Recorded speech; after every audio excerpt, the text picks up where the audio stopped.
Welcome to Deep Dive with Dr. D. The entire goal of this podcast is to help you see that you have it within you to do amazing things. Welcome to Deep Dive with Dr. D. It's a beautiful Sunday in Ellensburg. No W's so far. We don't say that word out loud. Good to be here. Missed you guys last week. I was in sunny Arizona, so I took a little break. And it was sunny and it was warm and we enjoyed it. But here we are. And I have with me, I do this every time, a special guest. All my guests are specials, but this one is even more special. And we'll get into that in a minute. It's Bailey Duncan. Many people in Ellensburg know you well. Your family's been in this valley for a long, long time. And Bailey and I met when she was 14. Did I get it right? Yeah. Yep. Long time I said 15. And we'll kind of get into that, I'm sure, along the way. I've known her for 15 years. You're 29. 32. 32. He got the 14 right. Oh my God, you're 32? Wow. Well, I can't keep track of all these ages. All right. Wow. Okay. I'll take 29. So we've known each other for, that would be 15, 18 years. A long time. And it's been great to be part of her journey. So with that said, I want to turn it over to her and introduce yourself to the world. Anyone who watches this who doesn't know you, tell them about Bailey, whatever you want to share. Yeah. I'm from Ellensburg, Washington. I lived here my whole life. Grew up, normal childhood. I have two older sisters. We're all about 2 years apart, and went to Ellensburg High School. Played sports growing up. Toward the end of high school, I didn't play as many sports. Kind of went down some different avenues, which I'm sure we'll get into. But I graduated from Ellensburg High School, moved to Tri-Cities, started cosmetology school there. Mm-hmm. Was in Tri-Cities about 6 months, moved back, graduated from Bluestone. Oh, yeah. And I've been barbering since 2013. I own a barbershop in town. Yeah, you started at your parents' chiropractor shop, right? You initially started there. That's where the shop I own started. Yeah. But yeah. I started barbering for other people back in 2013. Did you work at Supercuts? For a year. Yeah, okay. I was going through our history, yeah. And that's the cool thing about technology is you can go back and chat. So you were at Supercuts for a while, then where? Supercuts, and I was at CW Barbershop. Oh, yeah. Mm-hmm. Okay. And then we had a shop out on Dollar Way called Crazy Horse that closed. Oh. I was there for 2 years, and then I started the shop in my parents'. Where was Crazy Horse? On Dollar Way, next to, kind of close to like Valley Vision. Did I ever go out there? I don't think I did. I don't know. Trader. No. It always feels like you're cheating when you go to somewhere else. Okay. Family. I have a 6-year-old son named Riggs. Been married for a long time. Mm-hmm. 10 years in, last June. So we're coming up on 11 years. Mm-hmm. My mom and dad were local chiropractors. That was second generation. My grandpa was a chiropractor in town. And... Yeah. What do you do for fun? What do I do for fun? I'm very outdoorsy. Mm-hmm. I really like hiking. I recently just ended my career with snowboarding because I can't stop getting hurt. But because you're 32. 32, not 29. We're just a really outdoorsy family. Yeah. Hunting. We like going morel hunting in the spring. We haven't been shed hunting in a while since we've had children, so that's more challenging to do. But I'd say more recently, just a lot of hiking. I like traveling. Yeah. Okay, outdoorsy, family, married almost 10 years. Local family. What year did your grandparents move here, or did you have great-grandparents? Do you know? I don't know what year it was. I know my dad was 4, and my grandpa moved here originally to work on the railroad. Wow. But oh my gosh. Yeah, then he became a chiropractor. Interesting. Yeah. I don't know the time lapse or how that'll happen, but yeah, and your dad. Now, where did your mom and dad meet? Oh, and chiropractor school? Yes, in It Iowa. was? Yeah, No yeah. way. So Oh my gosh. my mom is from Iowa, and well, my dad moved here when he was 4. Before that, he was in Wisconsin. But they met in Iowa at Palmer Chiropractic College, and Oh my then gosh. my dad moved back here, and then I don't know how they describe it. He called her and basically asked her to marry him and move here, and Wow. yeah, That's back in the day. back in the day. What year were they married? Do you know? I know What their year- anniversary is the day after mine. I don't know. Okay. All right. And you have siblings? Yes, I have 2 older sisters. My oldest sister, Heather, is in California. She's a financial advisor and owns her own firm. And then my middle sister, Megan, is a massage therapist in Moses Lake, and she just started her own business. Oh, she did? Oh, good for her. And I met her.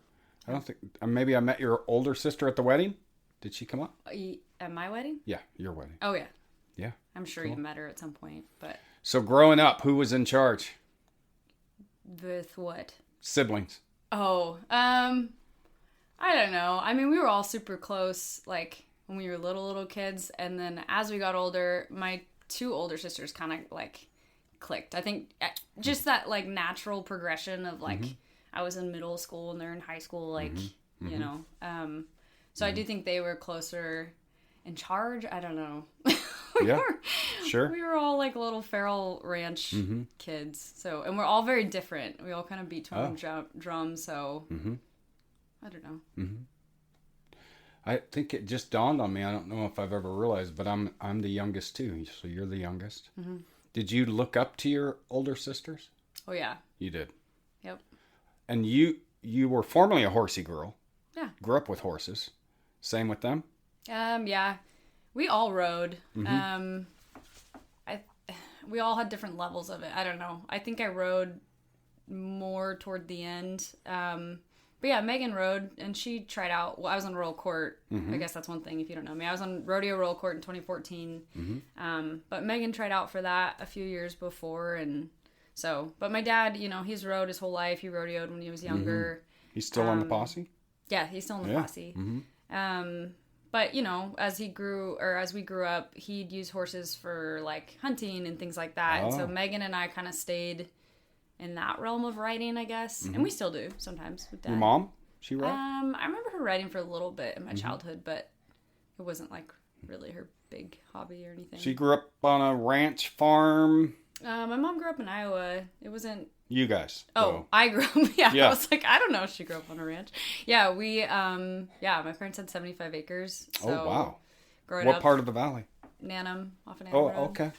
Yeah. That way. Yeah. That way.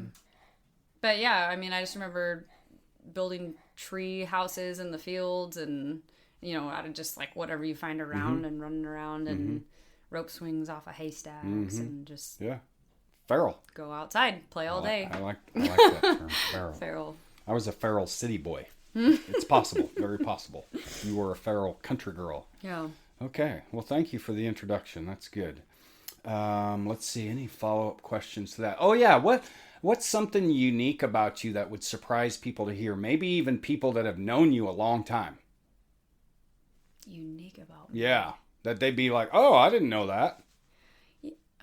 I mean, it's a trait, I guess. I feel like I'm kind of an introvert and shy, but people wouldn't really think that at all because, I mean, my job, I talk to people all day, which I love. All day long you're talking to people. And I do seem like social and stuff, and I am, but I actually am like very terrified of things.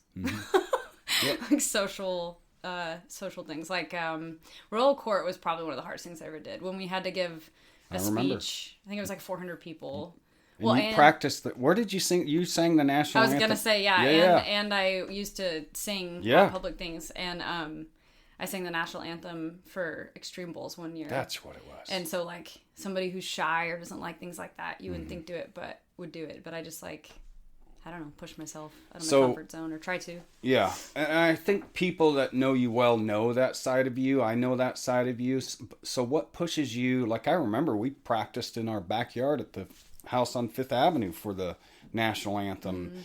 And I remember doing your speech. And so where does that drive to do that come from?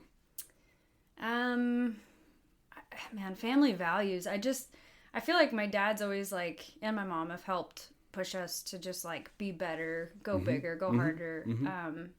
I mean, a slight example of that is I own my own business. My oldest sister opened her own. Megan, my other sister, opened hers. And like, we have this drive, or we're raised with this drive to just keep going and try harder things and not just like sit back and stay stagnant. And so I guess I would say that's where that comes from. Yeah. And that's always, I think that's why you and I have always clicked really well, because I'm the same. I mean, our histories are much different, I think, but you know, put in the work, do the things, do better, be better.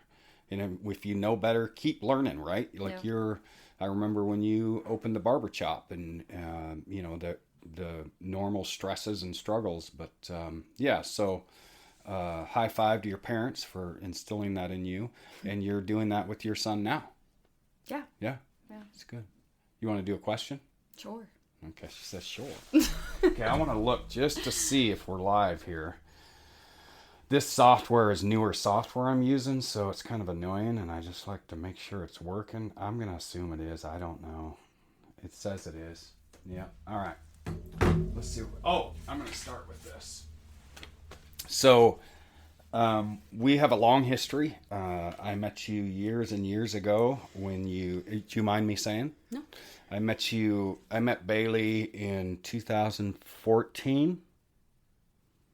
No, I was 14. You were 14, so what year is that? 12, well, 9? I graduated in 11. Wait, I was a freshman in high school. It was at Barth? Yes. Oh, God. So we're 2008. Ish? Ish. Yeah. 7, 8. 7, 8, somewhere. Because that's when I was at Barth. And I don't remember that interaction as well as when you came to Cascade. That was the second time. Oh. So that was about 2 years later. 2 years later. I remember, you know, that first interaction, and I remember Pam, who ran the place. I remember she's like, David, I want you to have Bailey. I want you to talk to Bailey.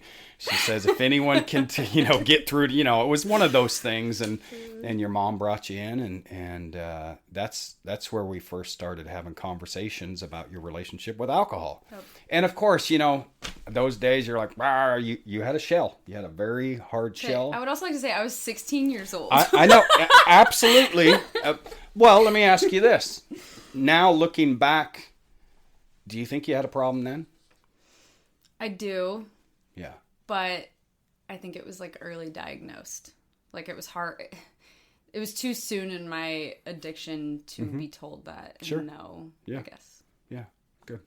But that's way back where we first had interactions. And I found this is so we're going way forward. We've stayed connected over the years at different levels. It was June of 22, June 28th, 22, almost 4 years ago. You'll help me with my math. You're good at correcting me. Where you reached out and you said, hey, I need some help. How do I get into your program? And that's when I had started the Peers Rising, which was KCRCO. And we've stayed solid connected since then. And I want you to hear from me because you just celebrated a year. Dude, I'm so proud of you. Thank you. Because it's been a journey, right? Since this time, it's been a journey. And I could go, I have text messages like, I want to try again. And I'm just like, okay, throughout. Okay. Because I said to you early on that sobriety's in your future. I knew solid sobriety was in your future. Kind of goes back to kind of what your parents like, do better, work hard, do the things you want to do. And so I think you had a knowing way back then. So let's do it. Looking back, what did that functional, because you are the classic definition, I want people to hear this, classic definition, and for females, of functional alcoholism, of functional abusive drinking, of functional, like I'm drinking, you were drinking throughout the day, your little, what were they called? White Claws. White Claws, right? And you remind me of Sarah, my good friend Sarah. Sarah drank throughout the day. Most people would have no idea. You worked. You ran a business. You had a family. When we peel the onion back, then you kind of go. But from the outward in, everything's fine. No problem here. So looking back, what did that functional phase of drinking, in your view, really cost you? Well, there's a couple things I want to touch on this, but I guess, I mean, obviously financially, that's a given. Alcohol's expensive, but other than that, it just... How much do you think you were spending a day? I mean, at the end... okay, so I got to backtrack on one thing. Yeah, it's okay. My alcoholism over time has adapted to evolve with my life. Yeah.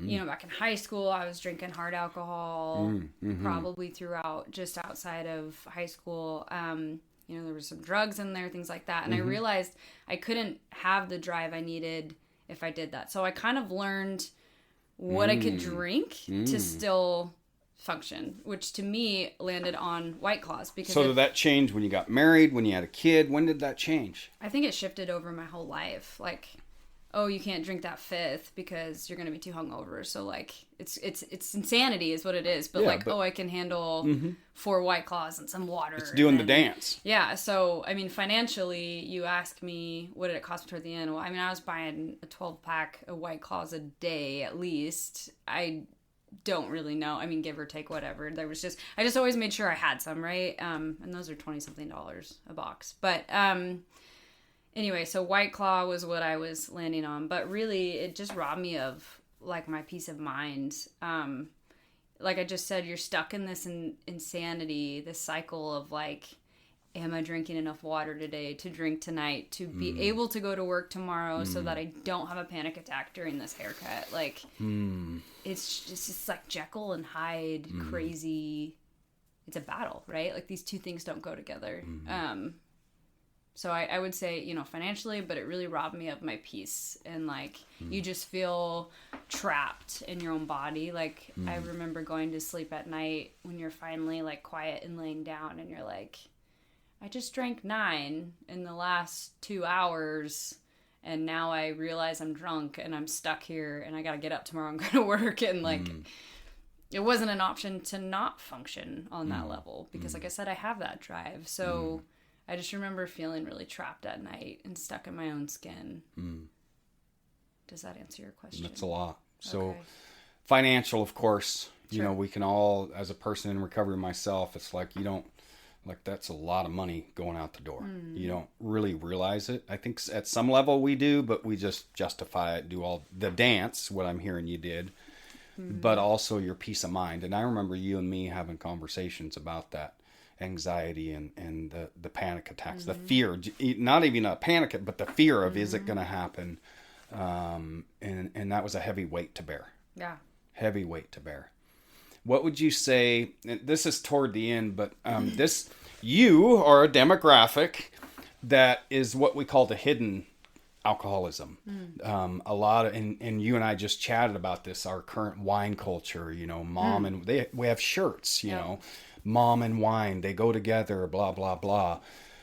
What weight was that for you as a female mom, married? You know, did that have a weight on you in any way? I'm not sure I understand the question. Did you feel more isolated? Did you feel like, because you would reach out to me. Did you reach out to other people? Why? I guess I just felt like I was the in-between. Like, you know, you have these moms that maybe are drinking wine at the park on a play date, but I was drinking 4 White Claws on the way. So like that mom is not going to understand, you know, but also I wasn't on the level of like homeless and unemployed. Right. And, what we see on news, right? Right. Yeah. And so I felt like I was in this in-between, and I don't know, like, you share your recovery out loud. I know you're not going to judge me. And so it was like, well, shit. Put it out Here there. you go. Sure. Like, Sure. Yeah. I don't know. And I know you've engaged with the recovery community and now you are more open with those people you trust, which I think is a great thing. How has that helped? Like specifically, just in general. Community is huge. I do go to AA here and there. But the people I've met there just that have the same goal and mindset, not only to stay sober, but to like better live life. And I want to touch on this later on some of the questions, but like having balance of like physical, emotional, and spiritual health, those three things. A lot of the people in sobriety, I feel like, just strive for balance, and it's not just staying sober. Yeah. So to have people in that realm, I mean, you're going to be who you hang out with. So yes, you are. That's been huge for me. I definitely couldn't do it without my friends. Yeah. Same. How about another question? Okay. Oh yeah, I forgot. I told you we're live over there too. Okay? We're live here. We're live there. We're live everywhere. Yeah, you've touched on this a little. Maybe expand on it a little more. When did you start to recognize your all or nothing addictive patterns, and how has that awareness changed the way you live your life today? So maybe go back to where, because we talked about, a lot of 16-year-olds, like, good luck trying to reach them, so to speak. And there's no judgment there, but you're so young. Maybe where between then and last year, when you got on the recovery train, so to speak, you actually did it before then. But where did it come to you that, man, I got to make a shift? And then how has that changed you and your life today in recovery? Like the all or nothing behavior, I've always been intense and competitive. In fact, I used to think it was like a weird quality. Like, why are you so strong in this way? Like, so, I don't know if obsessed is the right word, but I really have noticed my all or nothing and my sobriety with silly little things. Like, I figured out that I am just a routine person, and it's really hard for me to get out of routine. Whether it's buying like an Americano at the coffee stand every morning, it's not a big deal. But my brain like short circuits where like, if I don't get that Americano, what could possibly happen? And I go in this like spiral. So at least in sobriety, I've taken that all or nothing with the positive habits, like with working out. Let's go all in. Like, that's not going to hurt me. That's a good thing. I try to recognize where it is positive, and then where it's not positive, I just try to give myself grace and work on it, as long as it's obviously not drinking or something. But does that make sense? Yeah, it makes perfect sense, because just talking about coffee, like, I do the same. Like, we went to Arizona. It's like I have to break my routine, and I know I'm away. But as soon as I come back, I'm at Weininger's first thing in the morning. I'm getting my exact coffee the exact way, and God forbid they screw it up. That's kind of a joke, but I think that's pretty normal. And it's not going to hurt me though. It's not going to cause me to, go on a bender for days or end up in jail or ruin my family. And I've seen this. You remind me of Sarah a lot with your physical health, and you're all in. And I've seen you struggle a little bit when you've gotten some injuries. Like, am I ever going to heal? And so how do you deal with that? Because I think you have at some level, like the snowboarding. You've come to terms. Oh, finally. You have. It's not for me. What's that like to walk through that? Oh, it sucks. I mean, I mope. I'm not gonna lie. Yeah. I mean, you're gonna mope. You're fine. But right now I have a calf injury from snowboarding. But that's where I finally was like, okay, well, you can keep boarding and maybe injure yourself and not be able to do anything you want to do, or you can give up this one thing and be able to do. And what would that decision have been like in active when you're drinking? It's kind of funny. I was thinking about this actually this morning. When I ruptured my Achilles 4 years ago, it was during a stint of sobriety. And I am so thankful that I was sober throughout that time, because if I hadn't have been sober before, I was home all day, every day. I mean, I don't know how dark of a place I would have been in, because I would have had all day, every day to drink. And then also but you have to be on pain pills in that situation. They drilled through my heel bone. Like that. So where am I going with this? No, so you go into this dark place. Yeah. So, okay. So for my injuries, if I would have been drinking, that would have been bad, really bad. When you say really bad, meaning you would have just done it anyway and hurt yourself more, or you would have had depression, anxiety, all of it. So the difference is, like with the snowboarding, because I remember you talking, you and I chatting about, like, guess I'm done snowboarding. Yep. So emotionally, what's that like now in recovery? How do you walk through that in recovery to let it go? Yes. Yeah. Well, yes. And then okay, so I guess that would be the difference. If I was drinking, I'd be like, well, I give up. I can't, work out. Well, now I got this calf injury, so I did arm day today. So you do things different. Yeah, we adjust. Yep, adjust. Yeah. That's a good word for it. Good. Sarah's had this injury that she's been like struggling with for a while, and I listened to her, and she's like, we kind of joke because she's I'm probably gonna get it wrong, but I think she's 43. She's like, well, we're getting older. 29. 29. Yeah, Sarah's 29. 32. Wow, you are getting old. But we it is what it is. Yeah. I have this mantra that I use for when I'm going through struggle. This is what it is. Mm-hmm. And it doesn't mean that I'm excited about it. Doesn't mean that I'm super sad about it. It just is what it is. Yep. And I'm hearing you do that. I've really embraced the control what you can. And if you can't control it, let it go. It's gone. Yeah. And I don't know. I've just taken that to the grave, man. That has just been my mantra. Yeah. It's good. Very good. Another question? Sure.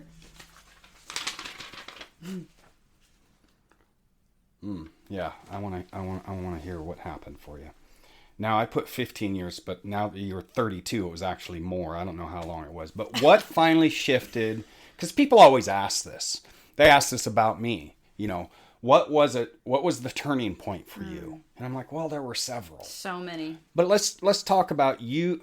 Oh shit! When's the last time you ever had a year? Is this it? Is this the first time? Yeah. The Holy shit. only other time since I was 14 was when I was pregnant. I made it to obviously 9 months. A child. Yeah, 9 months. But that you had that carrot stick kind of thing. I'm not going to do.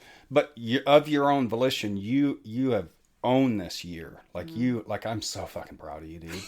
Like and we have the same recovery anniversary. Yeah, that is like... And friends, I've walked with her, and my friends in recovery, this dance we do, and it is what it is. You're like this, and that's what it's been like since 2022 for you. Like you'd get a few months, and I'd get 4 months. I'd get the text. I drank. Okay, let's keep going. So it's pretty fucking cool. Yeah. Like look at you go. All right. So after whatever years of struggling, what was it? What finally shifted for you to say, this is it, I'm done? I've had so many times in my life where it was like you were just talking about, where any sane person would have looked at that and been like, well, how are you not done yet? One that was actually coming to my mind this morning, and I just totally had blocked it out, was that I missed my high school graduation. I got so messed up that passed out, couldn't walk, just down the aisle type deal. So, okay. But stories like that, right? That were like terrible, heartbreaking, awful things. But yeah, I think the last 6 or so years, I just really had it finally drilled in my head where it's like, you are the problem. There's no one around you can blame. This is your issue. And, obviously having a son, I just was like, man, you got to get it together. So yeah, I guess for me, it was becoming a mom, wanting to show that example, and just not wanting to do the same crap, wanting to actually live life, not just be sober and thinking around. I don't know, but truly live life. And I've done that this year, with the hiking and all this stuff that I've been doing. It's not just being sober. I just wanted to enjoy life. Not that, you're not going to have a life that's just perfect, it's all great, and butterflies, and because life's still life, right? It's still life, but to have moments where you're laughing so hard and you just literally have that moment of pure joy is worth it to maybe have a bad hour later or something, So I guess, parenthood really pushed me, but I do know right before, couple years leading up before I was pregnant, I just always felt a shift coming. She had a knowing.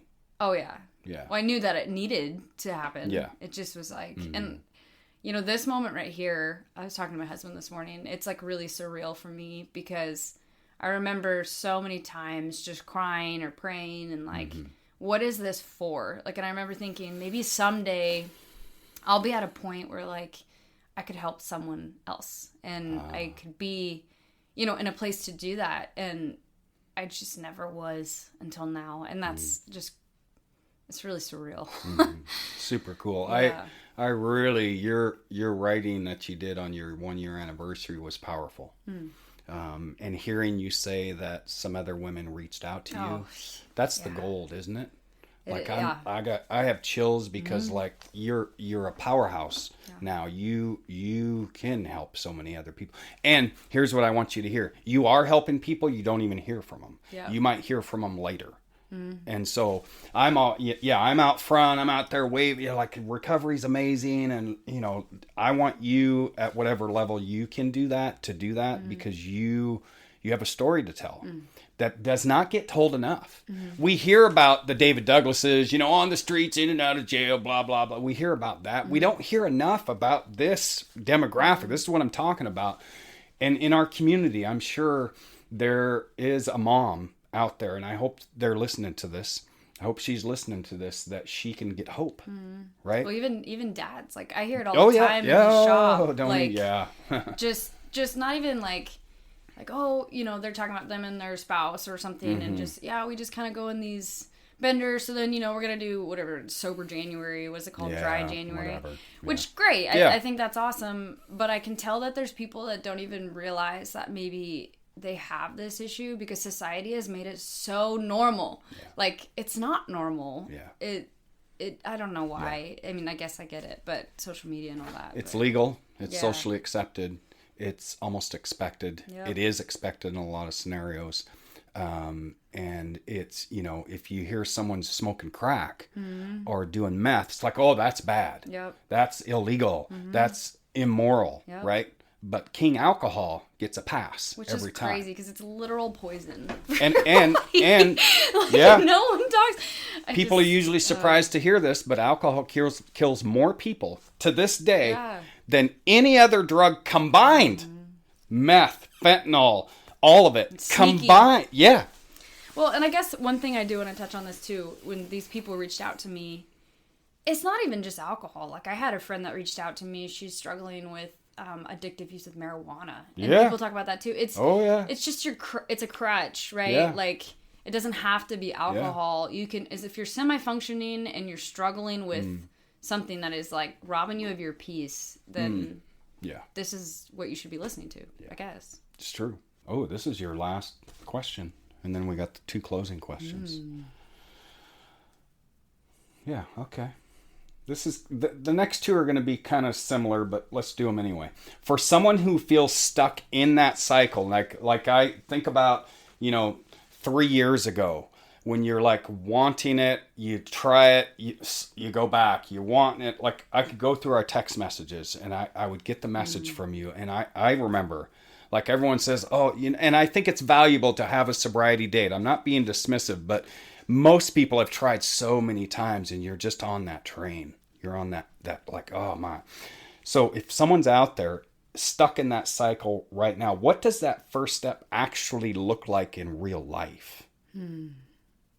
And think about the many times that you sent me the message or sent someone else a message or said, okay, today's the day. What does it look like in real life? I think the biggest thing is just to stop suffering in silence. Like, even if you're not willing or able to get sober today, like, just tell someone. Reach out to a mentor or someone, that's had a past like this, and like, just start with that, and know that, like, if you do, I always say, go for a minute and then go for an hour. If you can make it a minute and then an hour. People say 24 hours a day. I couldn't do that in the beginning. I literally was going hour to hour. I would set not even an alarm on my phone, but I would check it every hour, and I would, for me, I put an audio book in on my days off in my head, right? Earphones, just keep my brain busy. Shoot for a minute or an hour. And then if you take a step backwards and you fail, someone said something to me once, I've always relapsed around 4 months. She said, you still had that 4 months. Yeah. So, like, you made your past a little better by having that 4 months. So even if you got to restart, like, who cares? I feel like we get this, like, oh, you relapsed and now you're going to die mentality. And, like, don't use that as, like, give yourself grace, and don't use grace as, like, a crutch, I guess, to where you're like, I can keep relapsing, but, like, it's not doomsday. You still have those 4 months. You still made your past look better. So just restart, and keep restarting. I had relapses that went for a year, I don't know. Yeah, I remember when you returned to use once, and you and I had talked, and you're like, well, I'm just, this is just what I'm going to do. And every time you would say, okay, I'm just like, and I'm with you, that I think some put too much weight on a relapse as being this negative thing, which sure, yes, it's negative, but I always ask, have you stayed sober before? How long? Oh, cool. Let's do that again. And what were you doing during that time that worked? Yeah. Let's use that, and then maybe look at what wasn't working. Yeah. Or what's something new. I know I said this. Try something different. Yeah. Try something new. Different. Right? But don't think that just because you return to use that it's doomsday. I love that, because it's not. Certainly we need to learn from it. Certainly we need to grow from it. Certainly we shouldn't celebrate relapse. That's not what you're saying. But don't make it such a big thing that then what? You just, fuck it. Yep. Yeah. That's good. Well, and I've learned to, like, the more time, and I will say now that I finally, have been sober for a year, I've learned the further I get from that last drink, it definitely gets easier. And like, so I guess I was trying to think about it in a scale way this morning. Like if I had a drink tomorrow, it would be really hard to quit, but it would be harder if I had another drink, right? Like if I had two. So if you had one relapse and you can stop it, you're going to be ahead of it if you don't drink the next day, if that makes sense. Yeah. Like the more you get involved, the more you're that much closer to this cycle. And the cycle is not easy to crawl out of. Yeah. I was literally just 3 blocks over here was my little duplex. I was in there, and I had returned to use in 06, 07, and I had gotten back on that, and I remember I was smoking crack and just like, oh God, I just can't stop, right? That was my belief. Yeah. But here's the reality. Because I had had 10 plus years before, I also knew, like, no, you can do this, right? You did it for 10 fucking years, dude. And me and Sarah had conversations about it because she had some time in recovery before. So, but I like what you're saying, that if you do return to use, you can stop that. The sooner you stop it. It's not going to be easy, but it'll be easier. Yeah. I like that. And I don't know. I was kind of thinking really how many years it's been. Because the first time I ever drank, I got told I was an alcoholic. I ended up in the hospital, and that's when I went to Barth. I was 14 years old. Do you remember Michelle at Barth? Female? I think so. Okay. Are we supposed to be whispering? No, because she was cool, but she was a pretty unique person. So I'm just wondering who you talked to. Did I do your assessment? You did it. I did it. You did it. So you're the one that told me I was an alcoholic. Well, hey. Here we are. Yeah. But anyway, yeah, I don't know. Like my view of you relapse. must have disclosed some. For me to diagnose you with alcoholism, you must have disclosed at some level. I'm sure. I remember thinking, like, in high school, like, the ultimate goal in life was just to get as messed up as you could. Like, with whatever. And I don't know. I had a short, like, just kind of I was talking about, like, the functional alcoholism thing. I guess maybe it's probably important to touch on, like, I had a phase with drugs. I moved out of Ellensburg to get away from the crowd I was with. I dabbled in some things, luckily not some other things. Just, you can laugh about it, but I moved to Tri-Cities, and my apartment ended up being above 2 drug dealers that were my age. Handy. And 6 months of craziness there. I moved back to get away from it. Anyways, but I've just evolved through relapses and everything, where it all finally came down to just White Claws, because it's acceptable. It's how it was functionable. Easy to hide. Yeah. But like there's so many relapses in those however many years, but it took me until the last 6 years to be like, okay, it's a relapse. Now what are we going to do? That makes sense. Yeah, it makes perfect sense. This has been good. All right, so final 2 questions. Okay. So if someone's out there listening right there, I've really focused on demographic of female, mom, because that is a demographic that stays hidden. But you also bring up a good point about males. A lot, we got a lot. So if someone out there is listening right now and feels stuck in that hamster wheel, we know about it, right? Just in that cycle, what would you want them to hear today that could maybe help them get off the wheel? I was kind of struggling with this question because you gave me a little preview of what this would be. Because I was like, man, if I was in that wheel, I wouldn't want to hear some stupid inspirational quote. Like, I remember hearing that kind of stuff, and it's like, you just get frustrated because it's like, that's not working for me. What helped you? Make a small change. Like, that's all you have to do. You don't have to change your life today or tomorrow. Just make a small change. I literally got up. So one thing I do is, I said a balance of spiritual, emotional, and physical health at the beginning. I have a routine in the morning and no one's going to touch it. Yeah. I go to bed at night like an old lady by 8:30, and I'm up at 3:30 in the morning, which people think are crazy. Yeah. Right.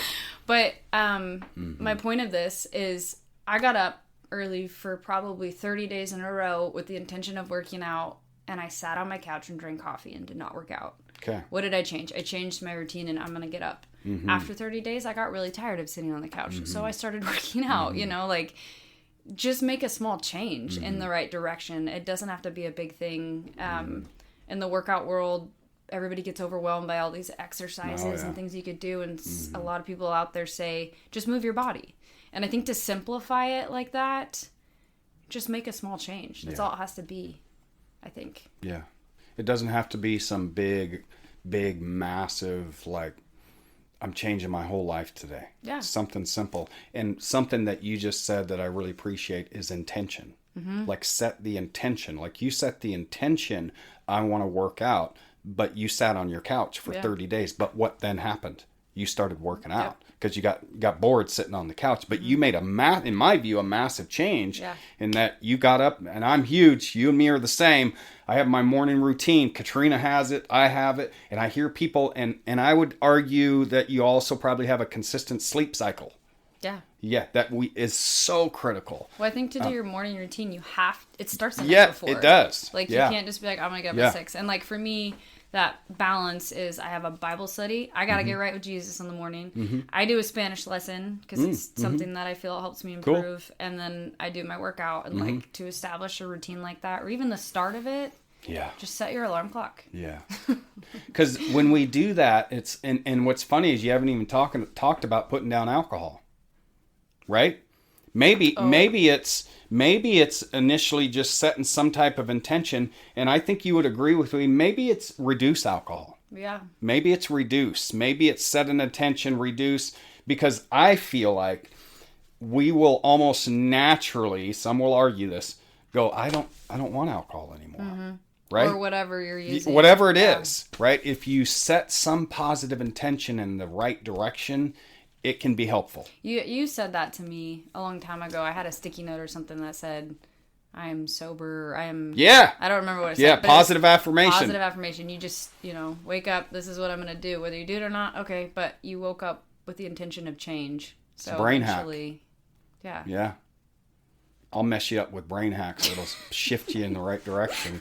But it is. I think we do put a lot, and I get it. Like, oh, you got to quit the drugs and alcohol. Sure, yes, absolutely. Yeah. But maybe it's tomorrow morning. I'm gonna get up early, and I'm gonna read my Bible, or I'm gonna do some journaling. And because I have a belief, and I think you'll nod your head, that when we feel connected to the world around us, drugs and alcohol no longer are needed. They're no longer like my default option. Like, I haven't woken up in years. I'm fortunate, and God, even on bad days, and God, I want to drink, or I want to smoke pot, or I want to call someone, or I want to journal, or I want to read my Bible. You got to figure out what works for you. And I think, I was thinking about it this morning. I mean, some people drink for trauma or this or that. I'm not saying that I haven't ever had anything traumatic, but I would drink to silence the noise, right? Like, we talked about that drive earlier. Yeah. I can't shut that off, right? I've learned that about me. I want to go. I want to get bigger. I want to get stronger. I would drink just to slow down and it be quiet. And so I just stopped listening to audiobooks because I can't find a good one. But for the last year, I've had an audiobook in my ear when I'm working out, when I'm cleaning, when I'm driving in my car, because it silences noise. It puts my brain somewhere else, and that works for me. And before it was alcohol. Yeah, just try to silence it, right? Like, So just find what works for your brain, I guess, and that's healthy. It's good. And move with it. It's good. All right, this is it. What's a question? Now, this will be interesting because we talk a lot.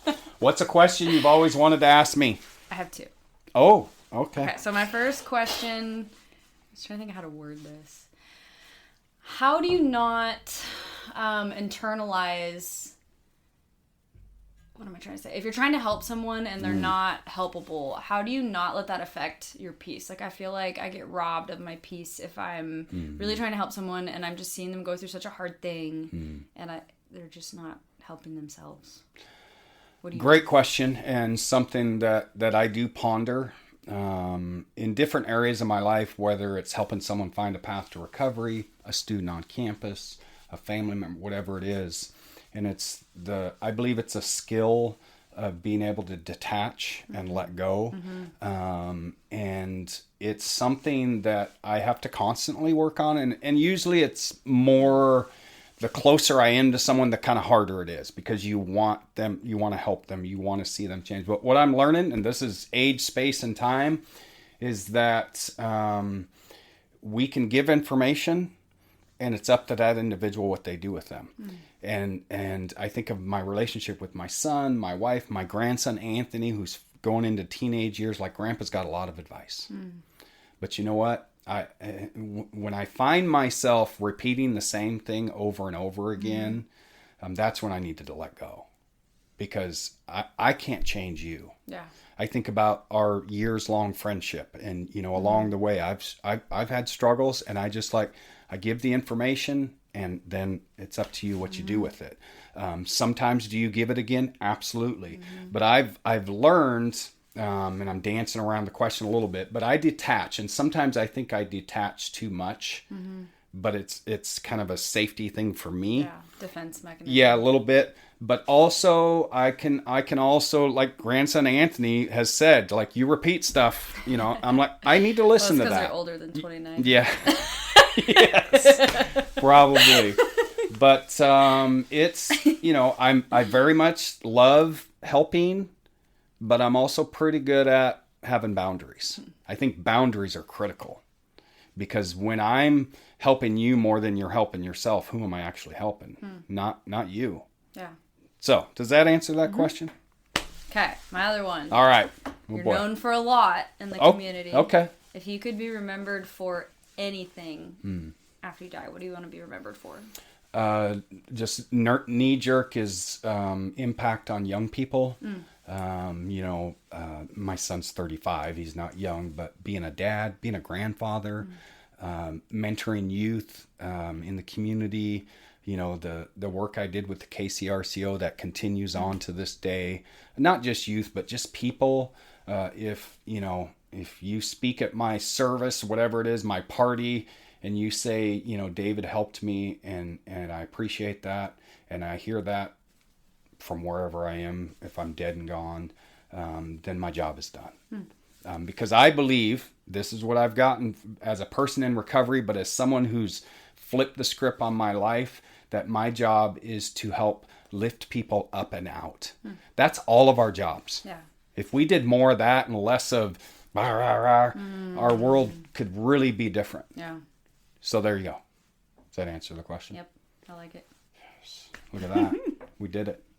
You're done. It. Okay? High five. Yeah, high five. Thanks for listening to Deep Dive with Dr. D. You can follow me on my other social media channels by clicking the link in the description.